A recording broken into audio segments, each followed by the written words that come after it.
저는 결론지었습니다.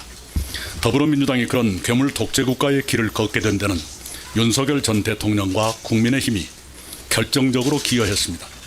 윤석열 전 대통령은 시대착오적 망상과 혼미한 오판으로 턱없는 비상계엄을 선포해 헌정 질서와 민주주의를 일거에 무너뜨렸습니다.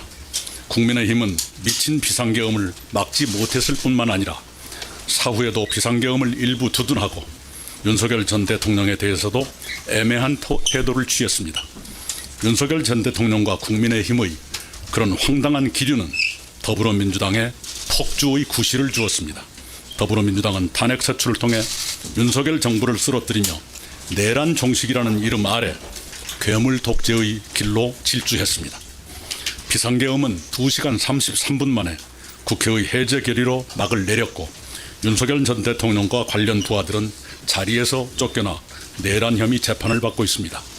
비상계엄은 헌정 질서와 민주주의를 파괴했지만 신속한 계엄 해제와 대통령 파면을 포함한 사법 절차 진행은 국회의 계엄 해제 결의와 탄핵 소추 같은 견제 기능이 살아있기에 가능했습니다. 비상계엄과 내란 혐의는 수사기관과 사법부가 헌법과 법률에 따라 수사, 기소하고 심판해 왔으며 앞으로도 그럴 것이고 또 그래야 한다고 저는 믿습니다. 그러나 지금 더불어민주당이 예고하는 괴물 독재국가는 비상계엄과 또 다른 의미에서 심각합니다. 한 사람이 입법, 행정, 사법의 3권을 장악하고 자신의 사법 리서클을 완전히 없앨 때까지 무리한 방법을 계속 동원한다면 그것은 법치주의와 민주주의를 파괴하는 폭거가 될 것입니다.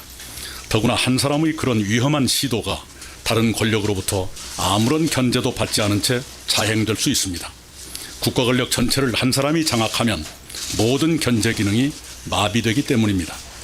계엄 때처럼 견제 기능이 살아있느냐 아니면 괴물 독재 국가로서 견제 기능이 죽느냐의 차이는 엄청납니다.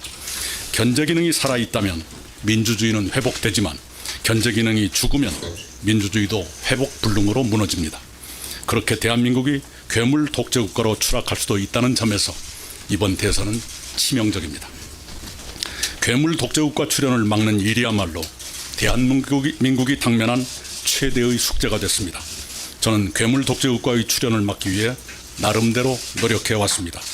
그와 관련해 저는 김문수 후보의 거듭된 요청으로 어젯밤에 그를 광화문 제 사무실에서 비공개로 처음 만났습니다. 김문수 후보와 저는 괴물 독재국가 출현을 막고 새로운 희망의 제7공화국을 준비하는데 각자의 방식으로 협력하자는데 원칙적으로 합의했습니다. 우리 두 사람은 국민 통합을 위한 공동정부 구성과 운영, 제7공화국 출범을 위한 개헌 추진 협력, 2028년 대선 총선 동시 실시를 통한 대통령과 국회의 임기 불일치 해소 및 3년 임기 실천 등에 원칙적으로 의견을 같이 하고 구체적 협의는 양당에 맡기기로 했습니다.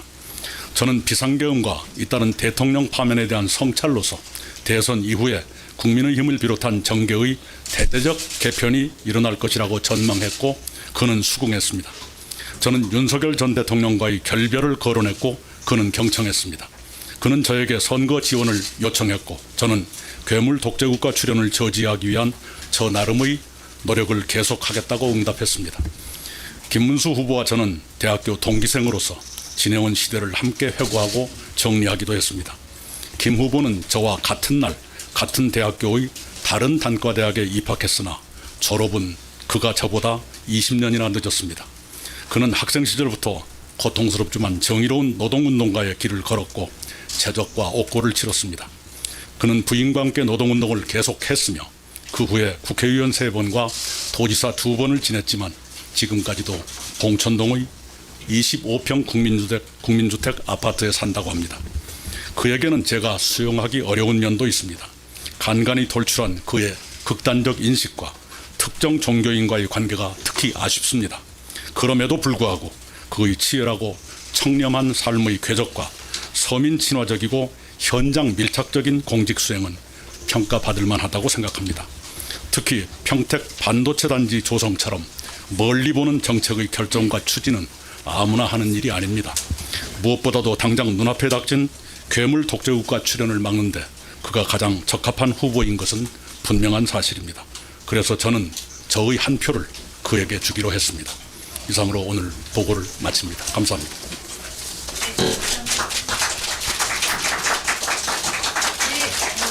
미리 공지해드린 대로 총회의 말씀 끝났다 기자분들의 질의응답을 받겠습니다. 제가 이름 감독님과 손을 거수해 주시면 제가 제일 먼저 드리겠습니다. 네, 안녕하세요. 연합뉴스TV 문승욱 기자라고 합니다. 2주 전쯤에는 대선 과정에서 이제 아무도 돕지 않겠다 이렇게 말씀하셨다가 입장을 바꾸게 된 결정적인 계기가 좀 궁금하고요.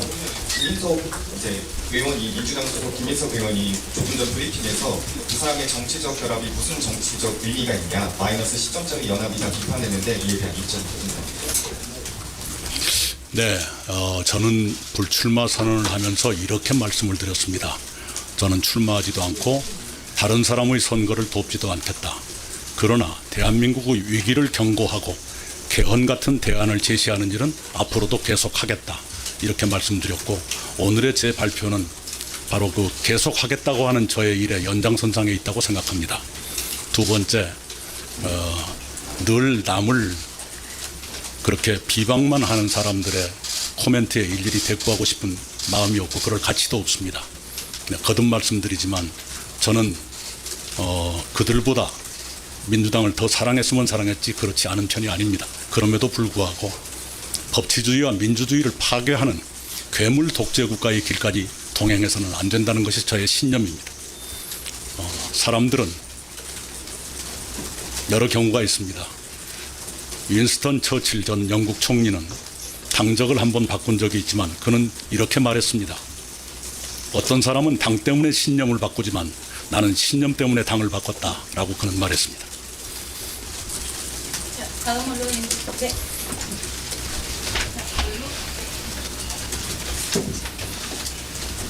네, 채널의 최진원 기자인데요. 향후 유세라든가 김무성 같이 하실 가능성을 좀 물어보실까요?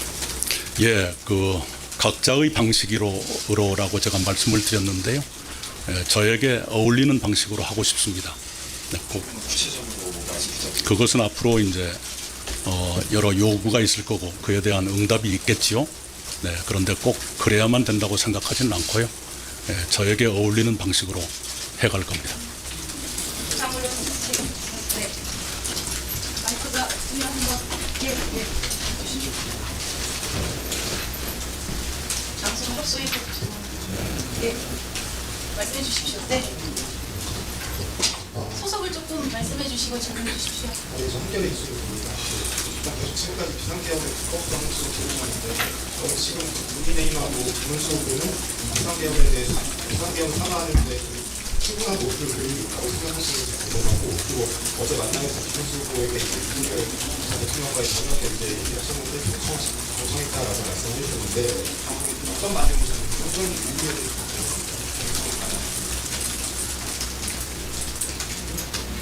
예, 그 비상계엄을 결의한 국무회의에 김문수 후보는 그 연락을 받지 못했고 참석도 못했다고 저는 알고 있습니다. 그리고 그 뒤로 일관되게 반대해왔다 라는 말을 저는 들은 바 있습니다. 그리고 두 번째가 뭐였죠? 윤석열 전 대통령. 예, 결별하는 것이 당연한 도리 아니겠습니까? 네, 예전부터 저는 그런 말씀을 드렸고요. 그리고 그것은 무슨 협상을 위한 조건으로 말하는 것이 아니라 그게 국민의 눈높이에 맞는 것 아니겠어요? 네, 그래서 거론했습니다. 네. 저기 바로 옆에 있는 저기 윤성범 의원님. 먼저 예.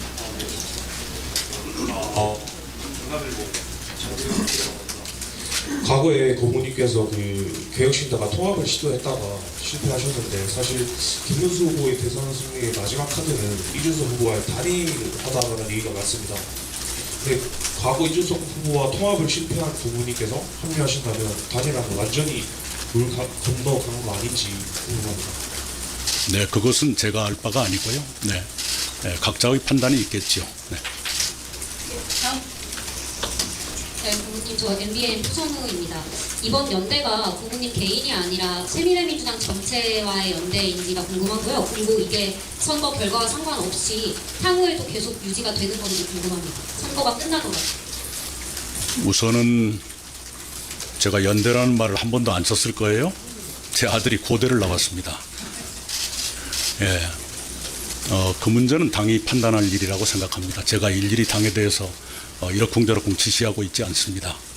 예, 그리고 선거 이후는 또 선거 이후에 맞게 판단해야 되겠죠. 네. 네, 잘 되셨으면 해주십시오.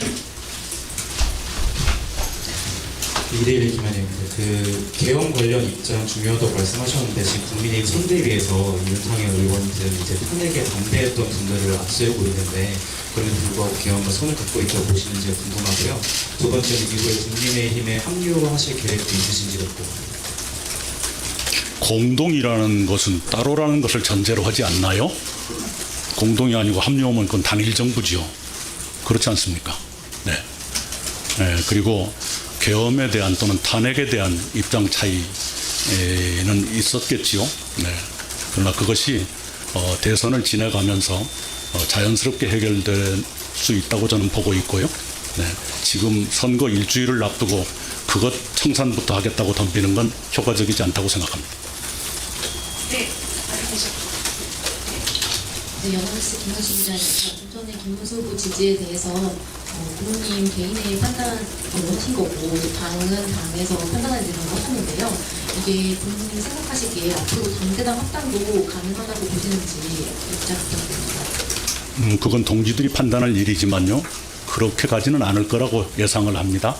네, 거듭 말씀드리지만 공동이라는 것은 둘이라는 걸 전제로 하는 거니까요. 그렇죠? 네. 네, 잘 되셨습니다. 또 다른 질문 있으시면 거수해 주시기 바랍니다. 네. 네, 뉴스원 김재영 기자입니다. 그 개헌 추진을 위해서 설치하는 정부부처에서 고모님이나 새미래민주당 정당 인사들이 장관으로 임명하겠다는 내용이 해석사에 포함되어 있을 것 같은데요. 납품받은 장관직 임명과 관련한 이게 가능한가요? 그런 얘기는 전혀 듣지 못했고요. 저 또한 거론하지 않았습니다. 답이 되셨을 거라고 봅니다. 또 다른 언론님들 거수해 주시기 바랍니다. 그러면 답이 된 것 같고요. 오늘 이 조금 총리님 마지막 말씀, 마무리 말씀을 듣고 정리하도록 하겠습니다. 예, 이미 제가 회견문을 통해서 말씀드린 바와 같이 저는 더불어민주당이 범죄 혐의 없는 다른 후보를 내기를 기대했고 그러면 협력하겠다는 얘기를 여러 번 했습니다. 만약 그랬더라면 지금 같은 괴물 독재 국가의 출현을 걱정해야 되는 사태는 오지 않았을 것입니다. 그 점에 대해서 몹시 안타깝게 생각하고요.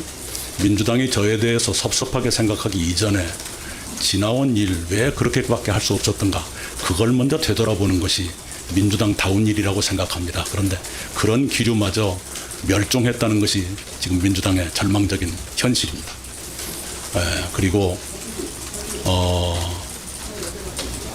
그 이념이나 정책 노선에서 여전히 저는 민주당의 DNA를 가지고 있지만 민주당의 DNA 속에는 삼권을 장악하고 괴물 독재 국가로 가는 것은 거기에 포함되어 있지 않다고 저는 믿고 있습니다.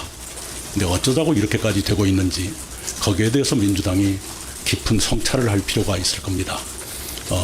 저 같은 사람 비난한다고 해서 민주당이 좋아지는 것이 아닙니다.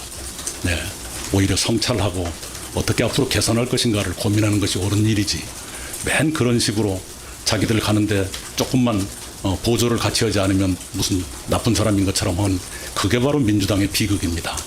네, 저희는 그렇게 세력이 많은 건 아닙니다. 그러나 양당과 비교해서 외롭지만 저희들이 정당한 명분을 갖고 있다고 믿습니다. 네, 그래서 저희들은 민주주의 파괴를 막기 위한 마지막 균형자의 역할을 이번에 하고 있다 이렇게 생각을 합니다. 역사는 저희들의 외로운 노력, 저희들의 고투를 평가해 줄 날이 올 것이라고 생각합니다. 네, 진짜로 마치겠습니다. 네, 고맙습니다. 감사합니다. 네, 감사합니다. 네, 고맙습니다. 고맙습니다.